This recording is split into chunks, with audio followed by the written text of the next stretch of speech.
Welcome to the Let's Talk Seahawks podcast. I'm your host, Robert Smith, along with my co-host, Adam Carver-Stellman. Today, we're going to be discussing the NFL Combine Day 2, the defensive backs, and a little bit about what we're looking forward to on Day 3 with the quarterbacks, wide receivers, and tight ends. Adam, let's talk Combine. Let's talk Seahawks. How do you think everything worked out yesterday? I think like a lot. Well, I don't want to say like a lot of people expected, but certainly like most people expected. I thought this was going to be a deeply athletic class of defensive backs, and I was right. Not that that's a unique take. I think most people thought this was a pretty good defensive back class. Yeah, and it was good to see the guys that I was keeping an eye on pretty much shine out. Yeah, I thought yesterday was great. It was maybe not so great to be Pete Carroll if you were watching the NFL broadcast, but he was on the broadcast a lot. Yeah, there in the booth. He was. I was actually more referring to Sauce Gardner's reaction to his meeting with the Seahawks. His close talker. Yeah, Pete's a real close talker, and he doesn't let people finish apparently. So. I think he was putting him a little bit under pressure. I think that was the drill. That was part of the interview. Oh, I'm sure. I don't think Pete does anything by accident. I just thought it was.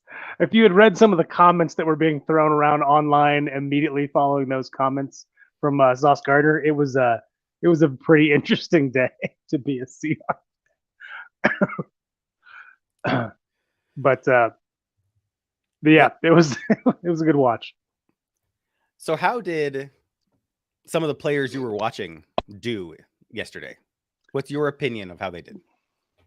Well, I mean, the guy that I was, I mean, you know me, I've always got somebody that I'm just like, oh, this is the guy. And in that case, it was Julius Brents, and I thought he did great. Definitely ran a little bit slower in the 40 time than I was expecting. I think than most people were expecting, especially considering his other numbers. I mean, his broad jump was 11 feet 4 inches, and his vertical was over 40. I mean, the man is an athletic freak, and also 34-inch arms.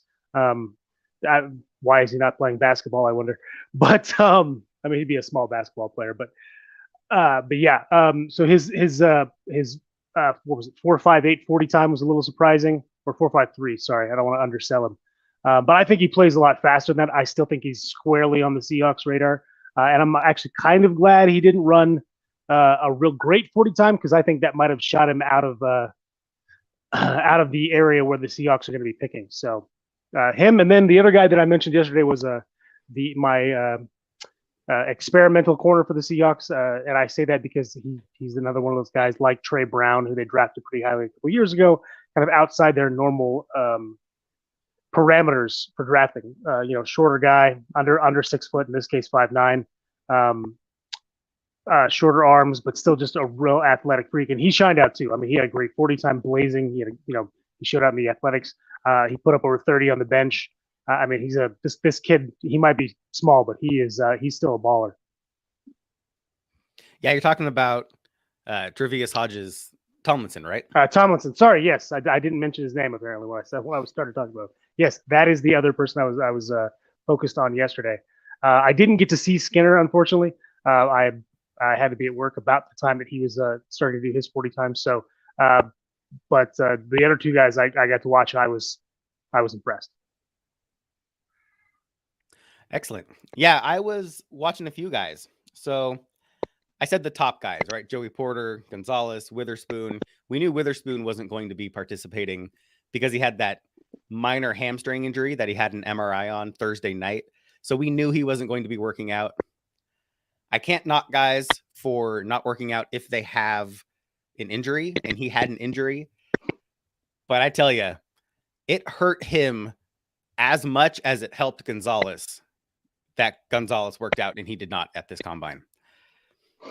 I think Gonzalez may have jumped to number 1 on a few teams' boards. He had a great workout. He ran well. He looked very fluid in drills. Witherspoon is going to have a great pro day kind of a one-shot, one-off, hey, this is who I am, to solidify that number one corner spot on everybody's board. Kylie Ringo ran well. He had some subpar testing numbers. His broad jump, his vert were nothing to write home about, especially for a defensive back. But he ran in the 4.3s. He looked really fluid in field work. People are going to be looking at his pro day to get confirmation on numbers, to see exactly what kind of guy is he. Is he fast but doesn't have a lot of explosion? Because that's what the numbers tell us now.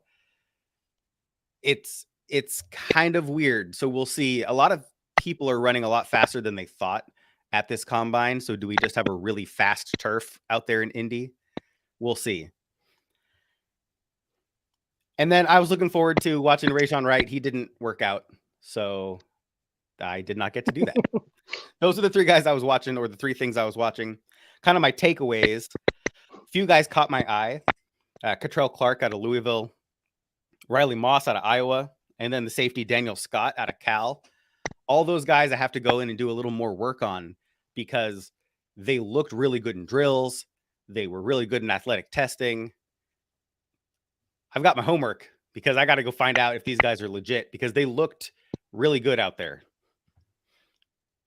And then I got. Yeah, I mean, that's the thing, right? That's what they always say, right? Everybody looks good in underwear on a fast field. Exactly. Yeah, we have to go see if the tape matches what we saw at the combine. You and the Detroit Lions coach both. Yeah, I kind of have to address the safety class. The second group of the day were the slower guys, right? Those were the safeties. Branch worked out with the corners. I think he's trying to get drafted as a corner because that brings more money, to be honest. And he can do it. He can be a slot corner. I think he will be a safety. He's the number one safety. He's my number one safety. I don't think that went into question today. But really no other safety out there claimed any of those other top spots. Nobody really showed that they were the number 2, the number 3, the number 4 guy. So it was disappointing in that regard. I love the defensive backs day. Defensive backs is what I'm knowledgeable on. It's what I've coached. It's what I have the most experience on personally. And watching those guys in drills, nobody showed that they were the next great safety, the next great corner. Nobody really set themselves apart in this workout. And that was kind of disappointing for me. I really like to see good, clean field work with these corners and safeties. I didn't really see that. Yeah, I unfortunately didn't get to watch, like I said, the safeties because I was at work. Apologize about that, guys. But I know that this is one of those things where it was kind of like pick your poison or pick your whatever the opposite of poison is. Sorry, guys, that's not that's not what I meant. It's not a bad thing. I just meant that I think everyone has their favorites. I think it kind of depends on what you're looking for from your safety, because most of these guys were, I don't want to say do-it-all safeties in college, but for the most part they were. We don't have a lot of those guys in this that are just those in the box style safeties or just those sit back and coverage kind of safeties, which I think most colleges are going away from, because I think a lot of the systems out there kind of cater to that interchangeable free safety, strong safety kind of position. But that just kind of confirms what I thought was the crux of this class going in that you kind of, outside of Branch, who, like we already kind of said, is kind of a do-it-all guy anyway. He just does it all really, really, really well. But that's kind of what we have in this safety class. Well, today we have quarterbacks, wide receivers, and tight ends. People are going to be slinging the ball around the field. People are going to be catching it and running routes. There's going to be some fast guys too. So looking at this quarterback group, what are you watching today? I might make an effort not to watch the quarterback group today, just because I don't, or at least in the guys that I'm hoping the Seahawks are looking at aren't really going to be doing much today. Although, I mean, I guess depending on whether or not they go with a quarterback in the early rounds or the later rounds, They might be looking at someone like Jake Haener. I think it's Jaron Hall might be interesting. He's an incredibly athletic corner, the guy out of BYU. But for the most part, I mean, this is just like the pro days for certain quarterbacks that we mentioned yesterday. I don't think you get a lot out of this when you watch the quarterback kind of do their drills. I mean, we know the guys here that have strong arms. We know the guys that don't. We know the guys that are really accurate, the guys that aren't. Everyone's going to look pretty good out there today. I think maybe it might be interesting to see how Will Levis does, just because of the confidence that guy goes in today with. He was pretty excited to get out there and toss the ball around and show off that cannon that he has. Yeah, that was a great soundbite. So are you predicting a position change there? You called Hall a pretty athletic corner. No, I think Hall is.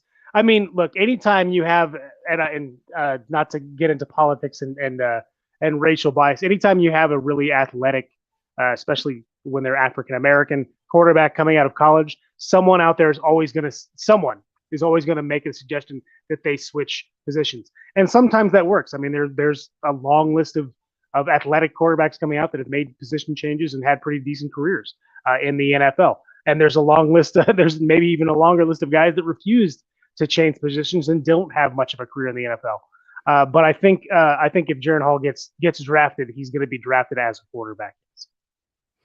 Yeah, I will say I'm glad we don't see that as much as we used to in the 70s, 80s, 90s, even the early 2000s. You saw that a lot more. One that comes to mind is Antoine Randall was a quarterback in college, came out, moved into wide receiver. But I hope as a society we're moving past some of these racial biases that we have. And hey, anybody can play quarterback. It's about skills. It's about athleticism. It's about the capacity to play with technique and fundamentals. It has nothing to do with race.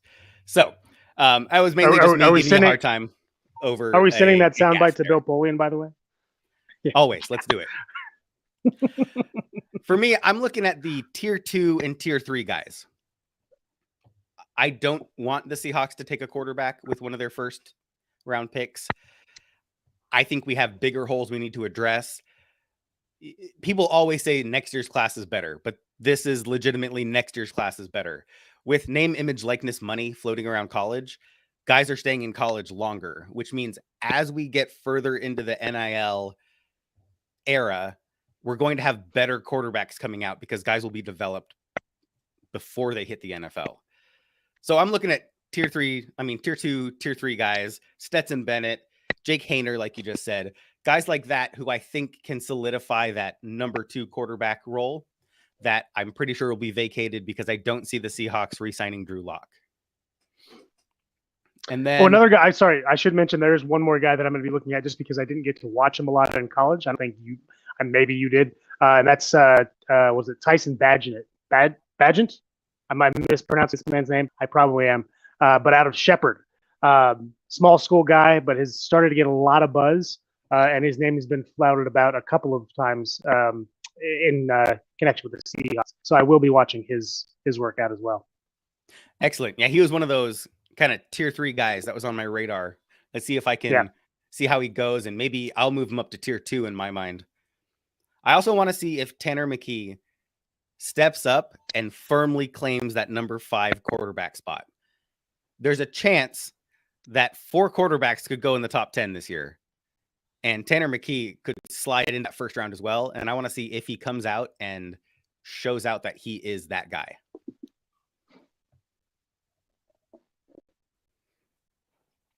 How about running backs? What are you watching? Oh, excuse me, that's tomorrow. What are you watching for the wide receivers? I was waiting for it. I mean, it's what everybody watches. Is there a guy out there that's going to be beating the record 40 time? I don't think there's any guy out there that's going to be running a sub 4.2 today, but it's always fun to watch these guys run. Mainly just because the body type that you get with wide receiver just is maybe more than any other position. There's a huge range. I mean, you've got little, fast guys. You've got little stout guys. Lots of slot guys. You've got the outside that kind of do it all, and then you've got those gazelles. Those DK Metcalf types. I don't know if there's DK Metcalf type in this class, but I'll be watching guys like Rishi Rice. A few of the other guys are going to hopefully be falling into that day 2, second and third round out of this class. And I think that's where the Seahawks are probably going to take a shot at receiver this year. I'll still be watching guys like Zay Flowers as well, just because his name's been mentioned a lot in connection with the Seahawks. But guys like Nathaniel Dell that I think are probably going to be falling down the board a little bit, those are the guys I'm really going to be watching today. Yeah, for me, I really want to see if Quentin Johnston is for real. Everybody try to say, oh, he's that Metcalf type of guy. And honestly, the negatives he has on him coming out of college are the same negatives that DK Metcalf had. He has a limited route tree. He drops balls that he should catch. Things like this are the negatives that were coming out for DK Metcalf. I don't see him as that same guy. But that's one of those things I want answered. I want to see him in the drills. I want to see him working out. I want to see if he is a clear-cut number 1.